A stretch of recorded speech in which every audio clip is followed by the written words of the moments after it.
Good Friday morning and welcome inside Mr. Small's Theater in Millvale, Pennsylvania. This is Gike's Got Game for this November the 3rd, 2017. Great to be with you once again. Good to be live in studio with Brian Crawford alongside and with you, of course, with me here for the next hour. 10 to 11 is the new live time for the show, but you can find it on our podcast page on riversedgepgh.com. And we're also on Facebook Live, too, if you are interested in watching me squirm for 60 minutes, trying to come up with compelling things to say to the audience. Later in this show, I want to get into what some were calling the All Analytics, the All Data World Series, and ask if we've already been there anyway, and whether that was a false label, and whether baseball is better the way it's being played these days for the fans from an entertainment perspective, because that does remain important. Also, I want to get into the benefits and the drawbacks of long regular seasons. The Penguins are in the midst of the 82-game NHL season right now, of course. They're in the middle of a long road trip out north and west as they'll take on Vancouver to close out that trip tomorrow night. Is it okay to have some lower intensity games? Is that fine? Is that even a benefit for perhaps a championship team trying to find its way and trying to get their skates back into the familiar grooves in the new season? So we'll get into that a little bit later in this program. But first, to start, I want to talk about the new authorities in sports media. Who are they? Does it make it more confusing now that media is more democratized, whether it be sports or news or entertainment, any of the areas in which we cover things here in this media profession? And are there any benefits to the consumer in that way? I always look at the big picture questions here, or for the most part, I look at the big picture questions here on Gike's Got Game. I am Matt Gajka, your host. You can find me on Twitter and Facebook. MattGajtka is my handle on Twitter. Again, Gajtka is how you spell my last name. And I'm Matt Gajka Media on Facebook. You can like my page, and I'll always link this show. The show is rolling live on that page right now. And you'll find my other work. My day job is for DKPittsburghSports.com, where I'm an analyst for all of our city's teams and sports, but also I'm a play-by-play broadcaster for Peters Township High School hockey, so you'll find some of those live streams there too. Love promoting the game. I've had Alan Saunders of Pittsburgh Hockey Digest on this show in the past. I use his platform. It's kind of a mutual beneficial process we have going on there, where I'm streaming on his page, and I can also help bring some of the Peters Township folks, one of the bigger programs in the state of Pennsylvania, to his site and have a little bit of a cross-pollination. But you should go to Pittsburgh Hockey Digest. You can find it at berghockey.com for all of that as well. But as for the next hour, I'm here on the River's Edge as I creep my way toward show number 100. We're just a few away from that. We'll have some announcements on how we're going to make that 100th show more special than usual. They're all special. They're all perfect in their own way, aren't they? That's like what we say about our kids when we have them. They're all beautiful in their own special ways. But number 100 will be more equal than most, if you will. So we'll figure out a way to make this one a little more dressed up as we get closer to it, to make that one a little more dressed up as we get closer to it. As you see right now, I'm not very dressed up on this Friday morning, more of the routine. And as I was walking up the street here to get to the back door at Mr. Small's Theater, historic Mr. Small's Theater, the home for the River's Edge, I stumbled upon a band or an artist set list that was taped to the pavement. And I don't know if someone just dropped that on their way. I doubt someone was performing out there. First of all, the incline would make it rather prohibitive to just stand there and perform a musical set. But sometimes I'm jealous of the artists who have the set list. You can just throw it together, play your greatest hits, and get off the stage. But that's not how talk radio works. You have to have something unique each and every day. And as for me today, what got me thinking this week before I came into this show is how many different sources that I look to for my information on sports media. And like I said, with my regular job at DKPittsburghSports.com, we've tried to become one of those new authorities. And with the way that media is, with the internet, really the internet is to be credited or blamed, depending on your point of view, for the creation of new monoliths, new places where you go to find your information, new places that you may choose to trust or distrust. And it's not like it used to be, where you had TV, you had radio, and you had the newspapers. And for the most part, these were institutions that had built up this goodwill, and they've built up credibility. Now, anyone with an internet connection can establish their own media outlet if you want to. And it's made it, I think, tougher for teams and leagues to verify, well, who should we credential, who should we let in, and allow them greater access. That's a different discussion altogether, but it does have relevance for you, the consumer, because having that access does establish more of the brand and give you more exclusivity, or at least put you into that clique, into that club. And we are fortunate to be part of that club at DK Pittsburgh Sports. But other sources just operate on the observations of the people who run them. And whether it be internet radio, you can do that as well with an internet connection of any kind of reasonable quality. You can create your own video channel on YouTube. I'm not telling you anything you don't already know if you are accessing us here on Facebook Live. Of course, that's another way to do a broadcast regularly. You can write to your heart's content all you want. And I suppose the consumer chooses, right? And that might be the ultimate capitalist ideal, is to just put your product out there on a true open market, an open forum of ideas, as the Greeks might call it way back in the day. And may the best content win. Content being a newer buzzword, but I think the ancient Greeks would have liked that too, because that was ultimately what it was all about in the public forum. How do you present it? You can write it, you can speak it, you can put on a play, you can do whatever you want to bring your message to the masses, and then whoever is more popular is obviously going to be the winner. Now, more popular doesn't always mean better, as we all know. There's no accounting for taste, and as some artists would say, yes, I could dumb it down in order to make it more palatable for the mainstream, but ultimately, is that helping, or is that hurting? Is that making our discourse better and more educated, or is it not? And the customer isn't always right. The consumer isn't always right, if you want to put it that way. Sometimes the consumer doesn't know what he or she wants until people on the presentation side give it to them. And that's something I often think about when I write, when I broadcast, is how can I get people, reach people where they are, but also bring them to a spot where they might not have gone in the past. And that's part of the challenge of establishing yourself, if you're a personal brand like myself, or if you're with a brand like the River's Edge or DK Pittsburgh Sports or whatever else that I have affiliated myself with. In order to get people's trust, it has to be quality, but it also can't be over their heads. So there's a balance you have to strike there too. And I do feel for the consumer at times, because it's not as easy as it used to be. You can't just turn on, I suppose you go back to 15, 20 years ago, if you wanted to know about sports and you wanted to watch it on television, you'd go to ESPN, you'd go to Sports Center, and you'd find out what happened the night before. How quaint does that seem now? You'd go to the 11 o'clock Sports Center to find out who won. Something as basic as that. You couldn't just find that at that time of the night. You had to wait until the next day's newspaper or the next afternoon's newspaper if you lived in a town that had a PM daily. But regardless of that, TV was the most immediate, so that was the spot where we all gathered around, and gathered around the campfire, if you will. It is no longer like that. It is no longer the case, and not even close, in fact, to being the case. So it's a good thing, ultimately, if you find good information. But if you don't, if, say, you stumble upon something that is quite literally fake news, or you find it of little quality, then that's a waste of your time. And so that puts more pressure on the consumer. I think it puts more stress on the consumer too, not just on us in the media. If you are part of the non-legacy group, which I basically am, that's how I made my career. I'm not part of the the big monoliths, and I've had to establish myself on my own without that attached credibility, that reputation that would go along with it. So that's tougher on this side of the aisle, and it's tougher on your side of the aisle too. So I'm wondering, how do you go about finding out what do you lend credence to? Because you could be looking for humor in your sports coverage, if you are talking about sports coverage. You could be looking for insight, analysis.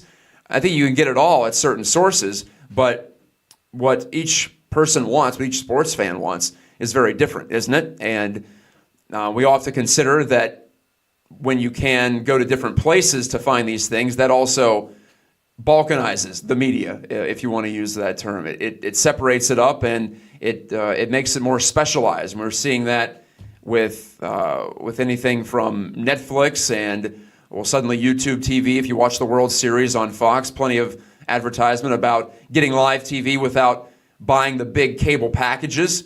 So that's all well and good, but I think it's also been said that the internet made everyone famous, but it didn't make anyone rich. There's not as much money to be made. There's not as much capital to be gained, because we're all going off in our little spheres, and we're all trying to customize our entertainment package, if you want to say it that way. Our media consumption is all different now. It's you can pick and choose. You can belly up to the buffet and pick out whatever you want.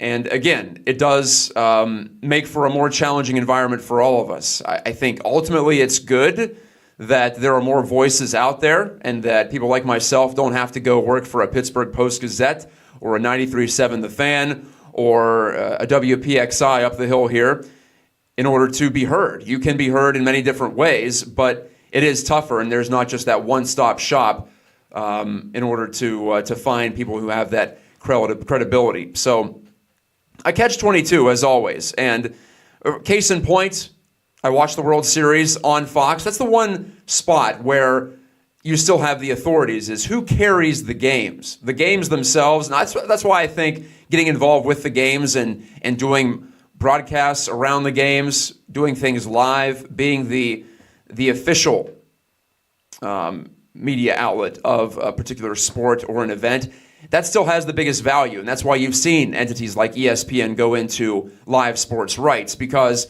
no matter what your second screen is, no matter whether you're looking at Twitter here on your laptop, or if you're on Facebook, or you're on your favorite website's live file for a story, or you're reading something else during the game, you still have to watch the game in order to appreciate it, or listen to the game if you are still a fan of radio. So that is still the same, but everything else around it has changed. And for the better? Yeah, I think so. I can pick and choose. I can go to SB Nation to find a whimsical recap of Game 5, which was ridiculous, of the World Series between the Astros and the Dodgers. Finished 13-12, home runs galore, back and forth all night into the wee hours of Sunday night into Monday morning. I could go for a serious analysis to Fangraphs. I go to Baseball Prospectus. I could go to The Ringer for kind of a pop culture bent on it. I could go to Twitter to just see the vomitus of all of us who were watching it and trying to make sense of it in real time. So many options.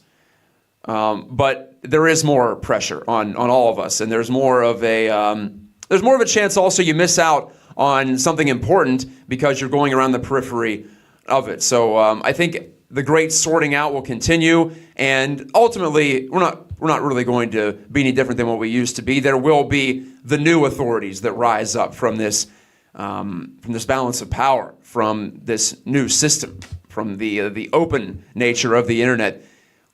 People will still flock to these new authorities, and you might be the type of person who likes Barstool and their kind of body humor, maybe borderline misogynist humor at times, and offensive humor if you do have more traditional sensibilities, but they're popular in their own way, and they provide sports coverage in their own way. Then, like I said, you have the super serious places, or the junky places, the diehard places that you can go to for just pure sports, and you can find all this stuff in between. And then you still have the legacy media transferring their coverage over to the new way of doing things, like Sports Illustrated. SI.com still had a great recap from Tom Verducci, one of the best in the business. You see him on the Fox broadcast. He also continues to write. You can find Ken Rosenthal, formerly of FoxSports.com, and the Baltimore Sun, and a whole bunch of places going back. Now he's on The Athletic, a new subscription-based pay website. So you still have these authorities transitioning over, too. It really is an interesting mix, and it's a soup, if you will, of sports content, of any kind of content. It applies across the board. And can it be confusing? Yes. I think when we get to the end of this reshuffling, it's going to resemble more like it used to be, with your TV stations that you know you can trust, with your newspapers you know you can trust, with your radio stations. And then maybe the paradigm shifts again and technology shifts again, and that all changes. But I don't think it's going to be any more of an upheaval than what we've seen in the past 5 or 10 years with the migration from the traditional sources over to the new online sources, like this one on the River's Edge at riversedgepgh.com, and coming to you on Facebook Live via my Matt Geica Media page. And you can find me on Twitter at Matt Geica. Like I said, it's no longer easy to say, just find me at this one place. We're all in a whole bunch of places. And, I'll let you be the judge about whether that's good or not. We'll take a break for some local music here on the River's Edge. That's the bedrock of our station, in addition to our regular talk programming. When I come back, I'll take a breath, and we'll talk about long regular seasons and whether they're past their sell-by date, but whether they can still be good for even a championship team like the Penguins, who is clearly still trying to find its footing and to get motivated, fully motivated, to compete on a night-by-night basis, and particularly in those onerous back-to-back situations. This is Geics Got Game on the River's Edge. Hi, I'm Rob Spear, host of Damn Near Killed 'Em, an interview show where anything goes. Once they gave it to me, you could have stuck a telephone pole up my ass. I was about to be kicked out of the country. That's where they send the worst of the worst. In a psych ward, normal things seem so weird in there. Who was making $5,000 a month doing gay audiobooks. Hear some stories from people who have been to the Edge and back. Thursday morning at 9 a.m. on riversedgepgh.com or download on iTunes. I mean, that's some pretty cool shit. Back at Mr. Small's Theater in beautiful Millvale, Pennsylvania. I am Matt Geica, and you're listening to Geics Got Game, or you're watching Geics Got Game if you're with us on Facebook Live. And some of you are, in fact. I appreciate that.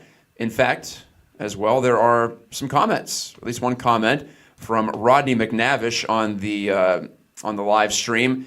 He says Fire Stick is pretty good, and I want to bring in Brian Crawford. I don't know what Fire Stick is, so I'm not really up to date on that. It's Amazon service? Is that what it is? Yeah, it's like an Amazon version of a Chromecast. I actually am kind of disappointed that I haven't used a Fire Stick before, because I was a pioneer of the new media, actually. Early adopter, Brian Crawford. Yeah, people used to come to me, because I was determined to get out of cable. Yeah. And cut the cord, and people would come to me for advice on what to get, because I had, this doesn't exist anymore. I don't know if you may not have heard of this, Matt, but I had what was called a Boxy.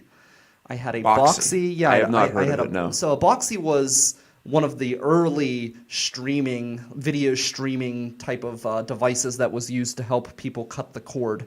At one point, I had a Boxy, I had a Roku, and I had an Apple TV.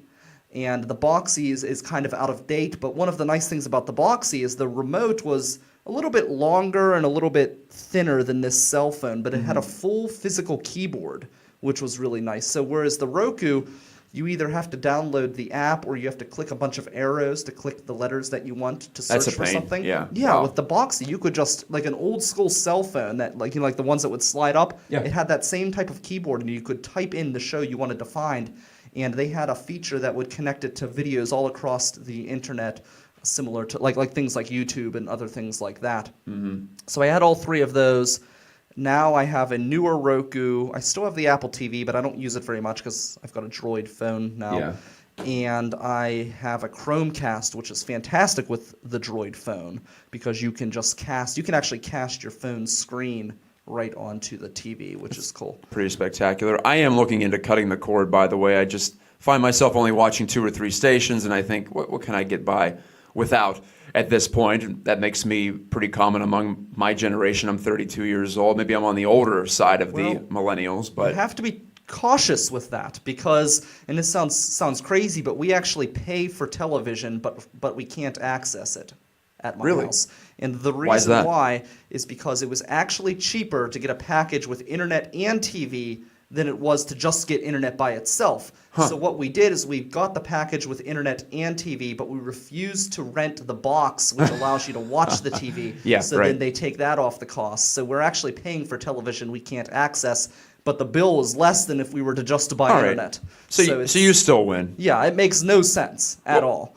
Well, relevant to my conversation to start this show, do you find yourselves going to different outlets via new ways to access them, or are you going mostly to your old favorite brands, if you will, in media, just in different ways? What do you think? a mixture of both, depending on the medium. So I use Netflix to watch videos as far as TV shows and movies and things like that, almost exclusively. I do a lot of stuff with social media. I do read I do read DK Pittsburgh Sports when I'm looking for sports, and I follow you guys. When it comes to local news, I tend to follow the old school Post-Gazette and Tribune Review because I just feel like, not always, but there are exceptions like the Incline and Public Source, and there are some great online publications, but a lot of them are blogs, which there's nothing wrong with a blog, but you're getting an opinion in a blog versus just hard news. Hard news, yeah. So when I'm looking for hard local news, I tend to go towards the old school paper, and I like to read the paper, but it's just so affordable to get it online. I think I pay $1 for like 6 months to get the Post-Gazette, and they threw the Washington Post in for free. Wow. So, okay. How are they making money with that? That's what I worry about. Yeah, I don't know. With news. But that is the next frontier for me, is local news coverage migrating and new outlets popping up. Like you mentioned, the Incline, I think they're trying to get it going, but it'll be a process because still people trust the Post-Gazette. And to a lesser degree, they trust the Tribune Review. No offense to them, but they haven't been around as long as the Post-Gazette and the press before it. Even with the Incline, though, they also share everyone else's articles. So I've seen that, yeah. So it's almost like a content aggregator. Yeah. All right. Yeah, it's not easy. Like I said, it does put more pressure on the consumer, doesn't it, to go out and find it? It doesn't come to you like it used to as much. Well, in a way, if you sign up for all of that stuff on social media, it gets sent to your news feed or your Twitter. But you have to go out and find it first, is what I'm saying. It's not like you just go to the newsstand and it's all laying out there for you. It's a little different, in my opinion. It is different, yeah, in a way. But at the same time, though, if you're somebody who lives online, like somebody who owns an online media company, then that stuff does kind of come to you because everyone's sharing it, and it's kind of like going to the grocery store and seeing the newsstand. You go online and you see somebody sharing something from one of these websites, and then that's how you find yourself reading them. So in a way, it's kind of similar. The danger is that self-selection can't always get you what you need in a lot of cases, because we all follow certain people on Facebook or on Twitter.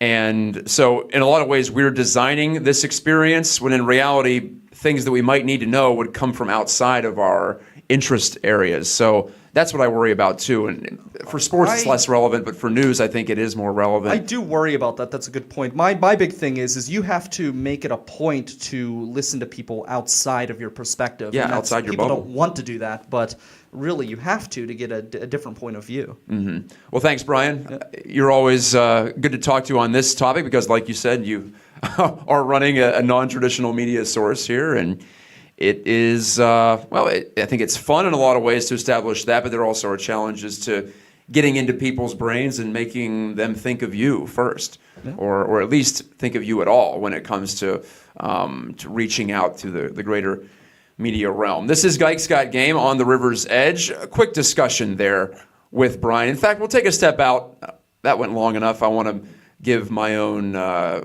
perspective on something else in its own segment. So we'll step out here about halfway through Geiks Got Game on this Friday, November the 3rd, 2017. It's cold outside. Bundle up. Make sure to do that. And, well, you can gather around the internet and watch or listen to this program. Right back in a bit. Hey folks, it's Mike Sasson of The Mike Sasson Show. Me and Alex, my producer extraordinaire, looked at the landscape of internet radio and figured if we want to make it, we've got to work. At least an hour earlier. Now on at 9 a.m. every Tuesday on the River's Edge, a new kind of radio. Back on Geiks Got Game. Love listening to the music here that we have interspersed throughout the hour. And, well, it's playing 24/7 on our live stream too. And you can find that at River's Edge. PGH.com. Again, if I spoke too quickly, riversedgepgh.com. If you're accessing the show via that way, you already knew that. But if you're catching us on Facebook Live, I do like to provide all the avenues that you can get in touch with us. And Brian Crawford is alongside. His show, River Talk, is on this network too. You can find our full schedule of talk programming on the website. I'm Matt Geika. You are listening to Geik's Got Game, and it is fabulous to be with you on this opening week of November as we head down the barrel into Thanksgiving and Christmas and, well, 2 holidays that tend to bring us all together, I think. I enjoy that aspect of it, even though it can make our roads a little more busy, it can make our stores a little more congested, but overall I like the community that comes with it and just everyone huddling together because it's getting colder. And I think I would miss that if I were living in a more of a warmer climate and a subtropical climate like down in Florida where I was a couple of weeks ago covering the Penguins. No. No? No. Not at all? I would not miss this winter. Wow, This okay. cold weather. It's already This Arctic. is Pittsburgh, Brian. This It is what sucks. Pittsburgh's That- about. And that's the worst thing about Pittsburgh. Pittsburgh's a You great know his city, opinion. but the weather is horrible. He never lets you get by with praising any kind of cold weather stuff. He is Brian Crawford, the moral compass of Pittsburgh. Anyway, like I was saying, I was down in Florida 2 weeks ago. It was nice, I'll admit, to walk around in shorts in October, but you could have done that up here, I suppose, too. Anyway, I was covering the Penguins down there on their road trip before their current road trip. And how about that segue? I want to talk some hockey, some serious hockey here. Enough of the big picture stuff on Geik's Got Game. The Penguins are at 8-5-2, a half-decent start. In hockey, they count the overtime losses in a separate category. So if you're a real stickler for how many did they win, how many did they lose, they've won 8, they've lost 7 so far. So not setting the world on fire, and they've played more games than most, so that's why they're close to the top of the Metropolitan Division. Otherwise, they might not be. That's a pretty average record in today's NHL, 8-5-2, as we are just moving over into the second month of the season. And I start to think, how do these players handle it? How do they go through the long regular year? Do you ever think about pacing yourself? Can you ever think about that, even in a back-to-back situation? Or does that lead to the type of play we've seen in some of these blowout losses the Penguins have had in back-to-back spots? When they've played the night before, they've come out the following night not looking so good. Some poor goaltending hasn't helped them in those situations too, but mostly I've put it on the skaters. And in fact, last night up in Calgary was easily their best performance in the second half of a back-to-back spot. They lost in overtime 2-1, but at the same time, they fired more than 40 shots on goal. Mike Smith in the Flames net was outstanding, kept Calgary in it, kept them alive. A 19-shot first period was especially powerful for the Penguins, and on back-to-back nights, the Penguins won the shot attempt battle too, so that tells you they had the puck, they were in the offensive zone, and they were generating productive possession in that way. So you could look at this stretch, the last 2 games, as a positive, going 1-0-1, getting 3 of a possible 4 points, going into the trip closer at Vancouver on Saturday night. Or you could take the trip as a whole and say they're still 1-2-1. They still have only won 1 of their 4 games on the trip. And going back to their previous homestand, they have won in regulation just once in their past 6 games. Oh, actually, you want to make it 7, going to that trip that I was covering, that blowout loss to Tampa. So they've won once in regulation in their past 7. So the results still aren't there, even if they are playing better very recently. Still such a long way to go, though, before the games really start getting intense and before these players start to get locked in for the playoffs. So you might as well sit back and enjoy it, right? That's the way I look at these long regular seasons. You want to see special individual performances. You want to see dominant team performances if you are a fan of a particular team. If you're not, though, if you're just checking things out, if you're more casual, then you want to see entertainment. You want to see goals scored. You want to see spectacular saves. You want to see big hits. And I think that's okay. We can all get a little too caught up in results. We can get too caught up in looking down the line. How does this make them better or worse for the playoff run? The playoffs are a long way away. Let's not wish our lives away as sports fans and sports media, in my case. There's plenty to be seen, and there's plenty to watch if it's just the game. And that's what attracted us to the sport in the first place, wasn't it? It wasn't necessarily our team winning, although that helps. It was something about the sport that caught our eye. It was the speed of it, the power, the agility, the strength, the charismatic players in some cases, the attachment to community that it helps us foster when we watch these games with our friends and family and with the city and the region at large. That is very powerful in the Pittsburgh nation, if you will, of sports fans. that has been a driving factor in making the black and gold be such a brand that it is across sports, from Penguins to Pirates to Steelers. So that would be my advice. Don't be that fan that is always saying, well, they'll never win like this playing in the playoffs. Well, that's probably true, but every other team isn't going to win like this when they make it to the playoffs, if they even do. So savor it, enjoy it. I think as a player, you have to feel that way too, because you're not changing the 82-game schedule. Could it be a little shorter? Yeah, I think I would knock maybe 10 games off of the schedule in the regular season, give these guys a few more days off, and that would subsequently ramp the intensity up a little bit more. I'm not sure that playing 5 games in 7 nights, as the Penguins will on this trip, is a way to make these games as sharp and as intense as you want them to be. In the end, you are selling the product, and a casual game or a casual pace, a slower pace, isn't going to sell as much as a bigger pace. But you could look at some of these places that sell out every game, Pittsburgh included, just down the river at PPG Paints Arena from here. They're selling out every game. So to say you want to cut out part of the schedule, I'm pretty sure team president David Morehouse and the folks over there on the business side wouldn't like that very much. Because even if the crowds aren't as amped up as they will be later in the year for these October games, the money all spends the same, and you are getting people into the building. You're getting people involved with Penguins hockey directly and seeing it live, which is the best way to view it from a live perspective. So I don't envy these decision makers in sports leagues, like your commissioner Gary Bettman in the NHL, like Nate Silver in the NBA. That's the one league that's talking the most about cutting down its schedule. In the NFL, in fact, they discussed lengthening the schedule or replacing 1 or 2 of the preseason games in August with actual regular season games, so fans get more bang for their buck. That's always the consideration you have to have when you are running a league. Rob Manfred in Major League Baseball, I could easily see a day where they cut 8 games off the schedule.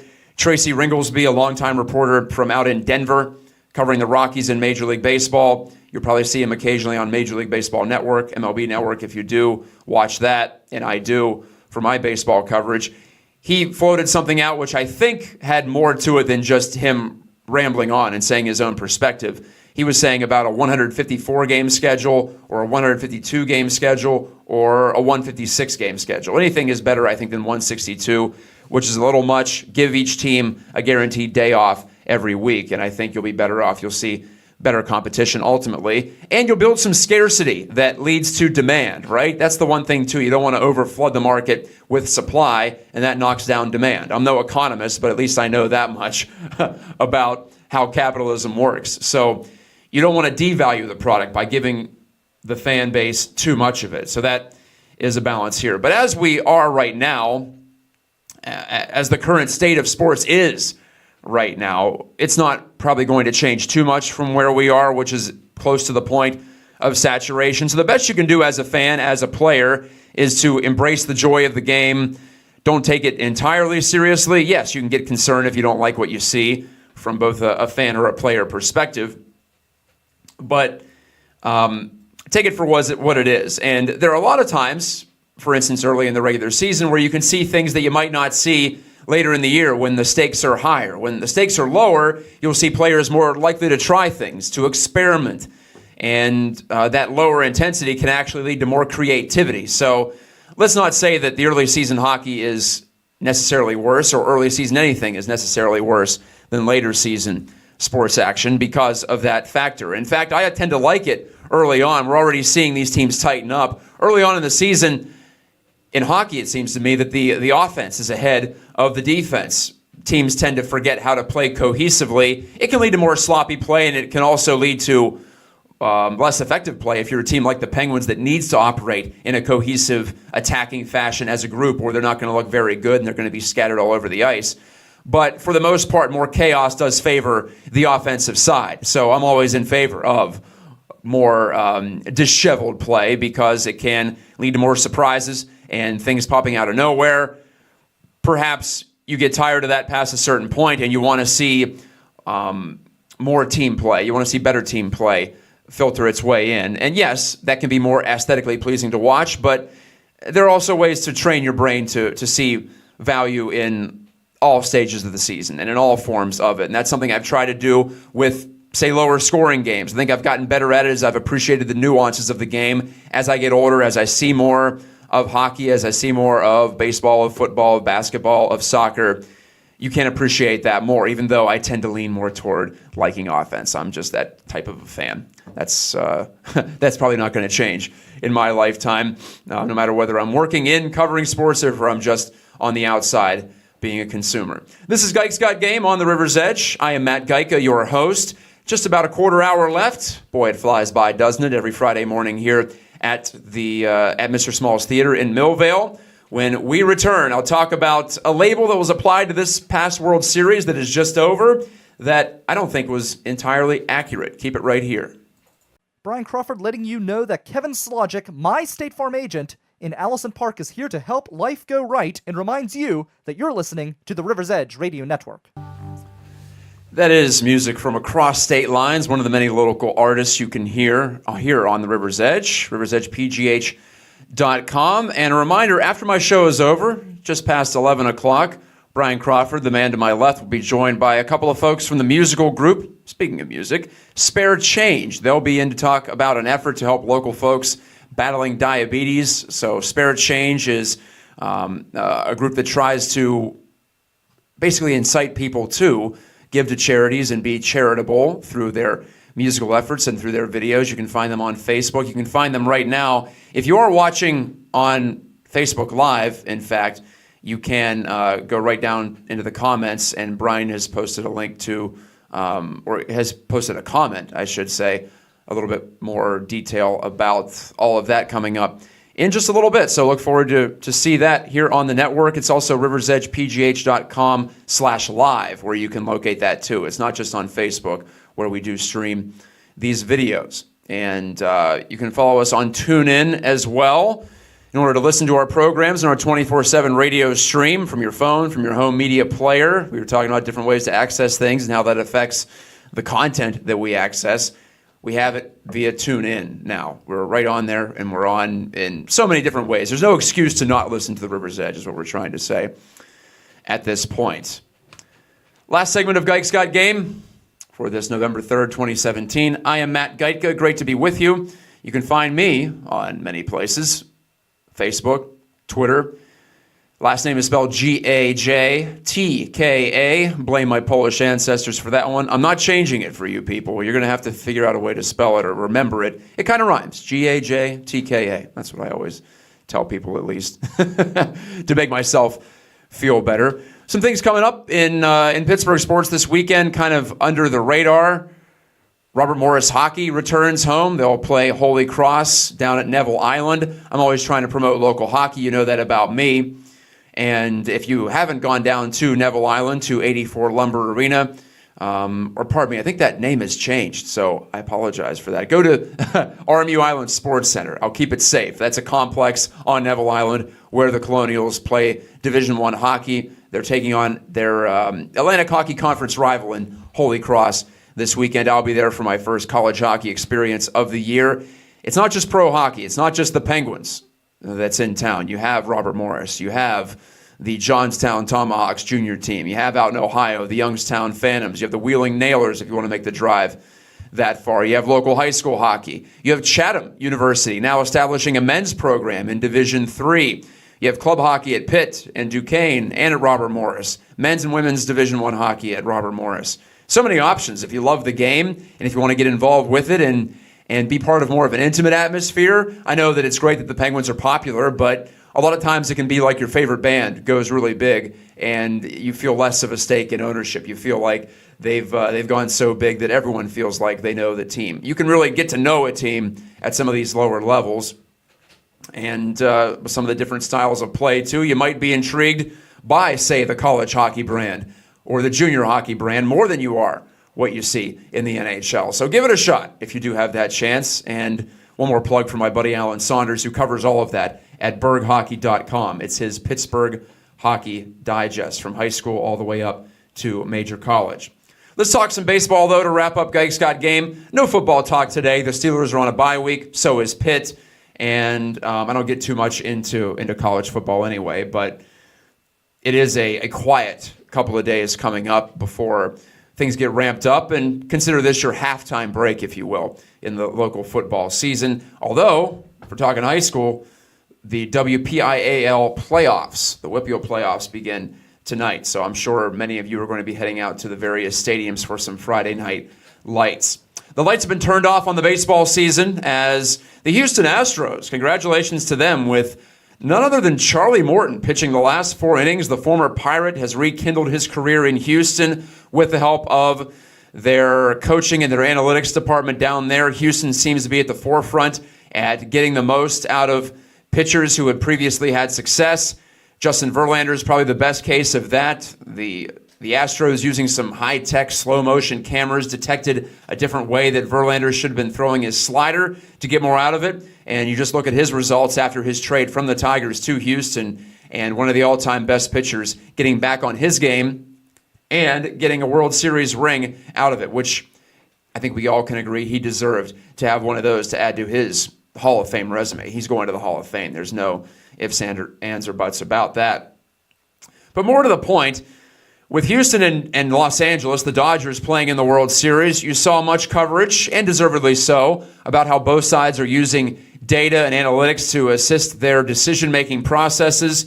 Maybe you saw it best in how quickly they would take out certain starting pitchers. Rich Hill didn't pitch past the first 2 times in the order for the Dodgers. He was removed. That was a plan that was hard and fast for manager Dave Roberts to follow, and one that he seemed to buy into. That's part of the reason that Dave Roberts was hired, because the front office knew that he would be amenable, he would be accepting of non-traditional ways of doing things. Usually, if a pitcher is pitching as well as Rich Hill was in the World Series at certain points, you'd leave him in until he wasn't pitching well. But that is not the most efficient way to go about it, especially in the postseason when there's less worry about burning out bullpen arms. And if you saw Brendan Morrow pitch seemingly every game for Los Angeles in the playoffs, you know there wasn't much of a concern about burning him out. It reminded of how the Cubs used Aroldis Chapman last year. But overall, this was framed as an all-analytics World Series. But if you look back to last year, the Cleveland Indians had been at the forefront of that sort of thing, of using data to inform decision-making for years now. They have been one of the pioneers, and they've been riding that wave for the most part at the front of that wave over the past decade plus, and they played the Cubs, who have completely bought in on that side of it too, even though their manager Joe Madden, much like Indians manager Terry Francona, softens out the edges of some of the information and applies that human touch. You still have to have that. A.J. Hinch has talked about that. Dave Roberts has talked about that. Everyone in baseball has discussed how you don't want to go all the way into just making decisions based solely on the hard information, because frankly, a lot of times the hard information doesn't see the emotional side of it. It doesn't see the technique or the approach side of it that certain coaches who have been in the game for a long time can see. So you don't want to take out that human insight, because that is still the most powerful computer that we can operate at times. The most insightful computer that we can have is the one up between our ears, even though it can be biased in many ways and it can be flawed in many ways.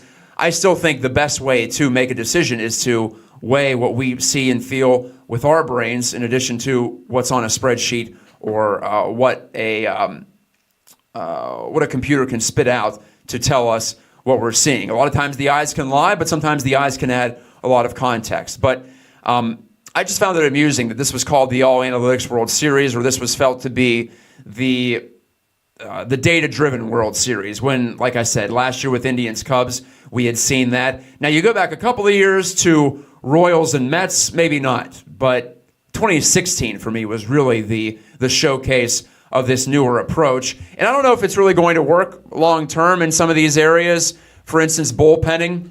If you don't follow baseball, that means everyone on deck, all hands on deck from the bullpen. As I was talking about, starting pitchers are given less and less of a leash. In the regular season, even we're seeing that.